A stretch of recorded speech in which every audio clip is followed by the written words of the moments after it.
Aldehyde ketone आणि carboxylic acid हा topic चालू. प्रामुख्याने काय झालं, आपण प्रिपरेशन ऑफ कार्बोक्सिलिक ऍसिड हा. आता हा टॉपिक पाहत असताना मी सातत्याने सांगत आहे की बोर्ड, सीईटी, नीट या तीनही स्वरूपातला अभ्यास आपल्याला एकाच वेळेला करायचा असल्या कारणाने ऑक्सिडेशनवर तुम्हाला टेक्स्ट बुक मध्ये त्याच्यामध्ये मॅटर कमी दिसेल, फक्त ऑक्सिडेशन हा पार्ट आहे, पण मी त्याच्यामध्ये 2 सेक्शन्स दिले, कारण हा केवळ प्रिपरेशनचा भाग नाही, अल्कोहोलच्या ऑक्सिडेशनच्या केमिकल प्रॉपर्टीज मध्ये अल्डिहाइड कीटोन मध्ये आहे, म्हणून तो कार्बोक्सिलिक ऍसिडच्या टेक्स्ट बुक मध्ये प्रिपरेशनला नसला तरी तो पॉइंट महत्त्वाचा आहे. आजच्या प्रिपरेशनला जात असताना आपला पहिला पॉइंट आहे हायड्रोलायसिस ऑफ सायनाइड्स और अल्काइल सायनाइड्स.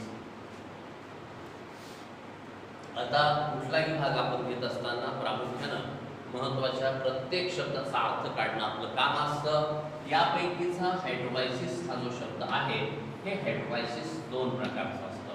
एक ऍसिड हायड्रोलायसिस असतं, एक अल्कलाइन हायड्रोलायसिस. आता ऍसिड आणि अल्कलाइन हायड्रोलायसिस मध्ये काय झालं, ऍसिड हे 2 प्रकारचे असतात, एक डायल्यूट ऍसिड्स असतात, एक कॉन्सन्ट्रेटेड असतात. डायल्यूटचा अर्थ ज्यामध्ये पाणी जास्त आहे आणि ऍसिड कमी आहे, मोर अमाउंट ऑफ वॉटर, आणि कॉन्सन्ट्रेट मध्ये पाणी कमी आहे, ऍसिड जास्त. आता ऍसिड डायल्यूट आणि कॉन्सन्ट्रेट असल्यानुसार हायड्रोलायसिस साठी हायड्रोलायसिसचं एक दुसरं नाव आहे हायड्रेशन, ऍडिशन ऑफ वॉटर.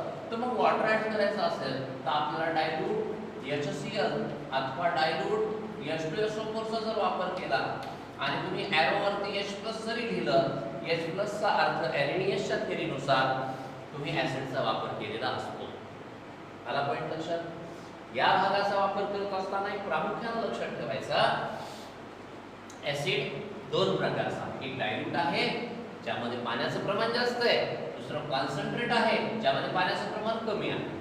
त्यानंतर डायल्यूट HCl अथवा डायल्यूट H2SO4 चा वापर जर तुम्ही केला, म्हणजे एरोवर बाणावर डायल्यूट HCl अथवा डायल्यूट H2SO4 अथवा H+ लिहिलं, त्याचा अर्थ ऍसिड हायड्रोलायसिस, आणि अशा केस मध्ये तुम्ही डायरेक्टली पाणी ऍड करता. याचं दुसरं नाव आपण हायड्रेशन असतं. Addition of water is known as a hydration. मग आता त्याची अपोजिट प्रोसेस काय असेल, dehydration. Removal of water is known as a dehydration. मग तुम्ही डायल्यूटचा जर वापर जर केला तर कॉन्सन्ट्रेटेडचा वापर हा डिहायड्रेशन. म्हणजे कॉन्सन्ट्रेटेड HCl अथवा कॉन्सन्ट्रेटेड H2SO4 याचा वापर तुम्ही प्रामुख्याने डिहायड्रेटिंग एजंट म्हणून करत असता. आता आलो आपण अल्कलाइन हायड्रोलायसिस. आता अल्कली आणि अल्कलाइन असे 2 पार्ट्स असतात. अल्कलाइन हायड्रोलायसिस मध्ये एक साधारणपणे अल्कली या शब्दाचा अर्थ बेस असतो. आता काय होतं, अल्कली मध्ये वॉटर सॉल्युबल बेस जे असतात त्याला अल्कली असतात. Water soluble base. आता बेस कोण असतं, ज्यामध्ये OH- आयन असतो तो बेस, पण त्यामध्ये पाण्यामध्ये विरघळणारे, पाण्यामध्ये न विरघळणारे, म्हणून water soluble bases are known as alkali. Alkali for example NaOH, KOH सारखे. मग अल्कलाइन हायड्रोलायसिस मध्ये काय होतं, वॉटर तर ऍड करताच, पण सोबत जी अल्कली वापरली ती पण आपल्याला वापरावयाची आहे. आणि म्हणून या कन्सेप्च्युअल भागाचा वापर हा व्यवस्थितपणे लक्षात घ्या. There are 2 types of hydrolysis, acid hydrolysis and alkaline hydrolysis. आपण काय सांगितलं, आपण या भागामध्ये सांगितलं की acid is of 2 types. One is the dilute acid, concentrate acid. Dilute acid means it contains the more amount of water and less amount of itself, that is either HCl or H2SO4. Concentrate means it contains less amount of water and more amount of itself, either H3PO4 or H2SO4 or HCl. Acid, whenever there is acid hydrolysis, then we have to add the water H2O, and on the arrow we should write dilute HCl or dilute H2SO4 or H+. Now in the term it is also known as the addition of water is the hydration. Now which hydrating agents are used? Dilute HCl or dilute H2SO, these are the hydrating agents used for the hydrolysis or hydration. Now the exactly reverse process is removal of water, and that is known as a dehydration. Now exact dilute HCl and dilute H2SO are used as a hydrating agent. Concentrated HCl and concentrated H2SO are used as a dehydrating agents. Just remember, second part is the alkaline hydrolysis. Now, first concept is the base. According to Arrhenius theory, those substances which gives the OH minus ion in the aqueous solution or in the water are known as a base. But certain bases are soluble in water, certain bases are insoluble in water. Among them, those bases which are soluble in water are known as alkali. And so that whenever there is alkaline hydrolysis, we have to add the alkali along with water. Now what is the difference? Main difference? The main difference is that in acid hydrolysis only water molecule is added. In alkaline hydrolysis along with the water there should be the alkali, and this is the term hydrolysis. In the previous topic, that is the ionic equilibria, we used the term hydrolysis. Now, in the physical chemistry, the definition of hydrolysis is that the anion or cation or both the ions reacts with water to produce acidity or basicity in the solution is known as a hydrolysis. Just in a simple language, when a salt is hydrolyzed, acid and base are formed.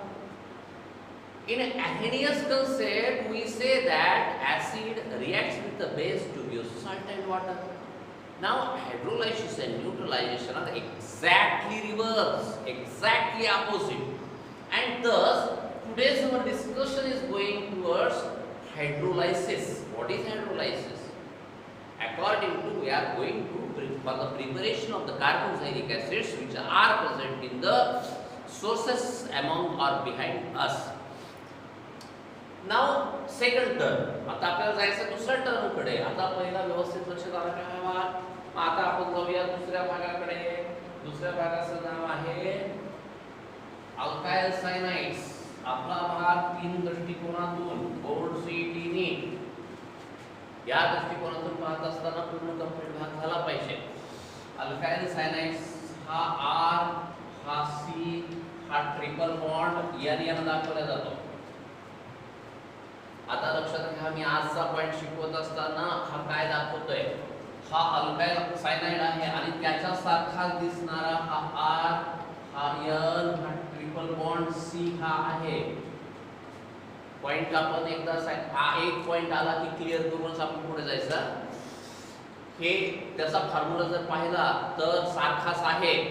Carbon, hydrogen, नायट्रोजनची संख्या सारखीच आहे आणि आपण असं सांगितलं की those compounds which have the same molecular formula but the different structures are known as isomers.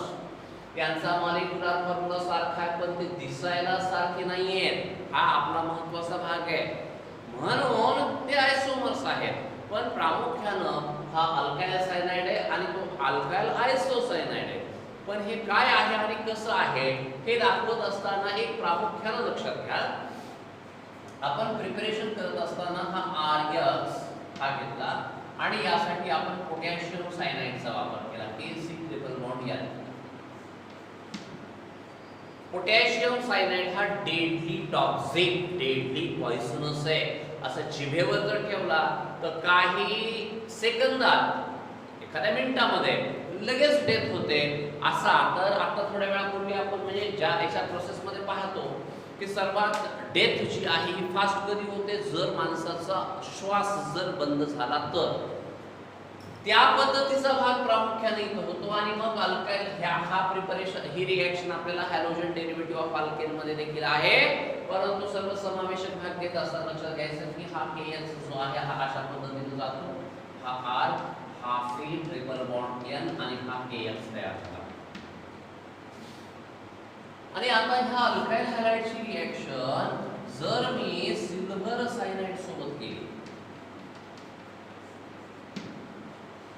Silver cyanide सोबत रिएक्शन केल्याच्या नंतर बाहेर पडणारा AgX आहे, परंतु हा R, हा N, हा ट्रिपल बॉन्ड C आणि हा असा.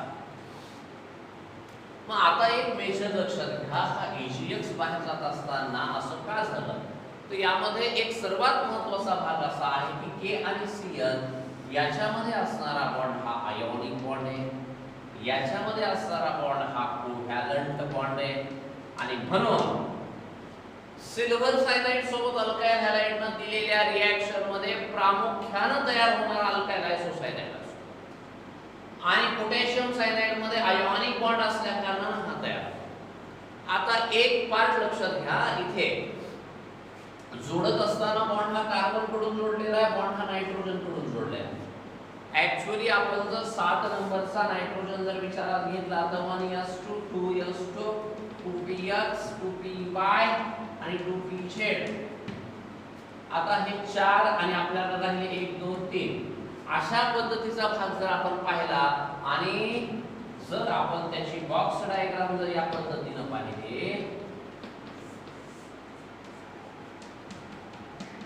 तर तो हायब्रिडायझेशन हा sp3 देईल, त्याच्याकडे 4 sp3 हायब्रिड ऑर्बिटल्स तयार होतील. लक्ष द्या. आणि हा तयार झाल्याच्या नंतर नायट्रोजनचं स्ट्रक्चर कसं असतं, एक लोन पेअर असते आणि तो 3 बॉन्ड तयार करतो.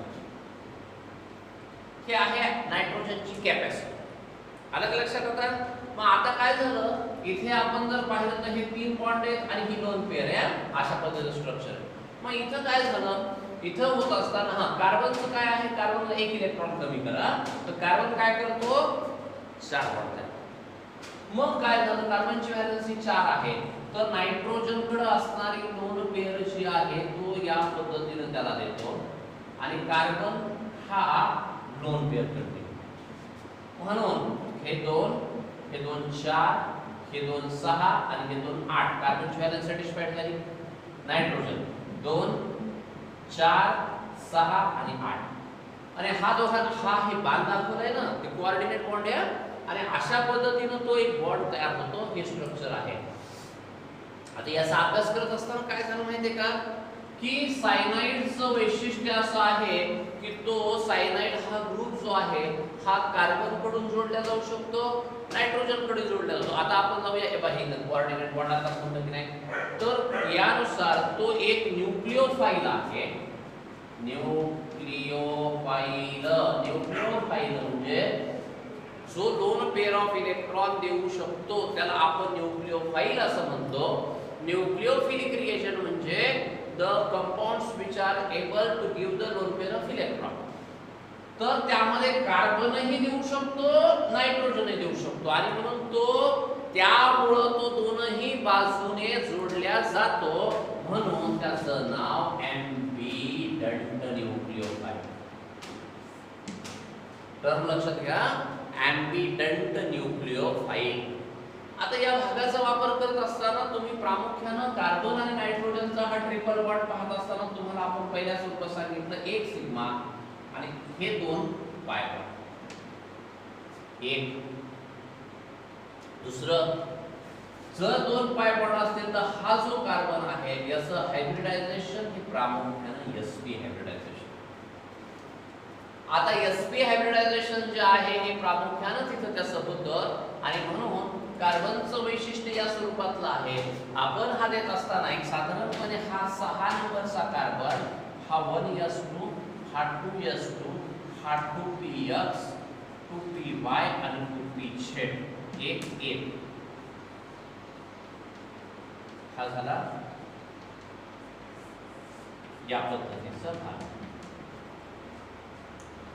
कार्बनची व्हॅलेन्सी 4 असल्या कारणाने हा 2s ऑर्बिटल एनर्जी घेतो, आणि आपला हा 1 इलेक्ट्रॉन जो आहे हा पुढे नेतो.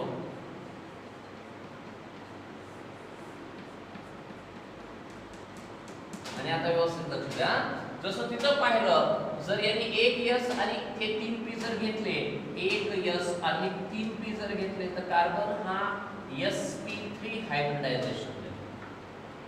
जर त्यांनी एक S आणि 2 P घेतले तर तो sp2 हायब्रिडायझेशन देतो. आता लक्षात घ्या, हा sp3 झाला. आता हा sp2 झाल्याच्या नंतर एक त्याचा ऑर्बिटल जशाला तसा अनहायब्रिडायझेड राहतो का, तो पायबॉट आहे. एक S आणि एक P घेतलं तर sp हायब्रिडायझेशन होतं त्याचं, आणि त्यावेळेला त्याची अनहायब्रिडायझेड दोन राहतात, ते दोन पायबॉट आले, दोन पायबॉट. आणि अशा पद्धतीने ज्या प्रिपरेशन मेथडचा आपण वापर करणार आहोत त्या प्रिपरेशन विषयी आता तुम्ही जर पुस्तकामध्ये पाहिलं तर प्रिपरेशन 4 ओळीचं असतं. म्हणजे हा तुम्हाला इलॉबरेट, एक्सपांड, विस्तार जो आहे हा एखाद्या पॉइंटचा करता आला म्हणजे तुम्ही पी ब्लॉक एलिमेंटचा अभ्यास करता, कोऑर्डिनेशनचा अभ्यास करता, हॅलोजन डेरिव्हेटिव्हचा अभ्यास करता. आपला चालू टॉपिक कार्बोहायड्रेट ऍसिड आहे. म्हणजे या 4-5 टॉपिक आपल्याला एकाच सेक्शन मध्ये कव्हर होतात. आणि अशा पद्धतीने आता आणखी आपल्याला मेथडकडे जायचंय. हा सेक्शन आजचा कंप्लीट झाला. आता पुढच्या सेक्शन मध्ये आपण एक्झाम्पल्स